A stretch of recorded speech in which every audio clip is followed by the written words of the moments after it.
Chapter 3. Kamal's Passenger. Kamal. The first thing Kamal noticed about the guy was the way he snapped his fingers. He hadn't even opened the car door yet, just stood on the curb, thumb glued to his phone, tapping away like the ride was an inconvenience. Then came the fingers. 1, 2, 3 quick snaps, like Kamal was a damn waiter at a fancy restaurant. Kamal gritted his teeth but kept his mouth shut. He had promised himself, no more arguing with passengers. Just take the ride, get paid, and move on. The guy finally slid into the back seat, still scrolling. A suit. Maybe early 40s. The kind of man who never said please or thank you to anyone he thought was beneath him. Kamal swiped start ride. Afternoon. You heading to Midtown? The man didn't look up. Obviously. All right then. Kamal exhaled slowly and pulled into traffic, easing onto the main road. Music played softly through the speakers. His playlist, lo-fi beats, the only thing keeping him sane between fares. They drove in silence for a few minutes. Kamal was fine with that. Then, suit guy spoke. Could you turn this off? He didn't say please. Kamal's hands tightened around the steering wheel. It's low, he said, keeping his voice even. I don't care, it's distracting. Kamal's fingers twitched. He could have let it go. He really could have. Instead, he reached for the volume knob and turned the music up.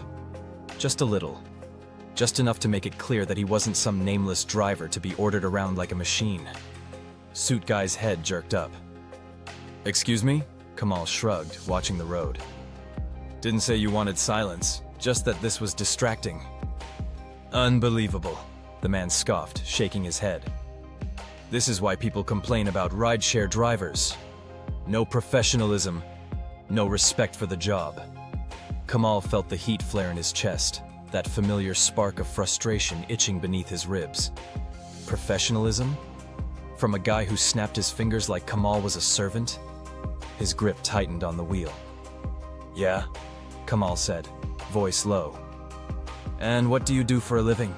I manage real estate, which means I don't have time for attitude from someone who can't even play the right music. Kamal laughed, sharp and humorless. Real estate, huh? So, what? Raising rents, kicking people out of their homes, turning neighborhoods into overpriced playgrounds? Sounds like a real respectable job. The guy scoffed. Oh, so you're one of those people. Look, if you hate driving so much, get a better job. Something in Kamal snapped. He yanked the car to the curb and slammed it into park. Suit guy jolted forward. What the hell? Get out, Kamal said, voice calm. Too calm. The guy blinked. Are you serious? Dead serious. Get out of my car. You're joking. Kamal twisted in his seat, eyes burning. Do I look like I'm joking? For a second, neither of them moved. Then suit guy scoffed again, this time more disbelief than arrogance. He grabbed his bag, muttering under his breath, and threw open the door. You're lucky I don't report you, he snapped as he stepped onto the sidewalk. Kamal smiled. Go ahead, maybe next time. They'll send you a self-driving car so you don't have to deal with real people. The guy slammed the door so hard the whole car shook. Kamal sat there, breathing hard, watching him stalk away. Then he leaned back against the headrest, exhaling slowly. Damn it. He had done it again. One moment of anger. One decision made in the heat of it. And just like that, he lost money, wasted gas, wasted time. The worst part? It didn't even feel good. It never did. He ran a hand down his face, staring at his phone. He could already see the inevitable 1-star rating coming his way, maybe even a complaint to the company. All because he couldn't let it go. Why can't I just let it go? Somewhere deep down he knew the answer. It wasn't about the music, or the guy, or the job. It was about the years of being talked down to, dismissed, treated like he was just a steering wheel with a heartbeat.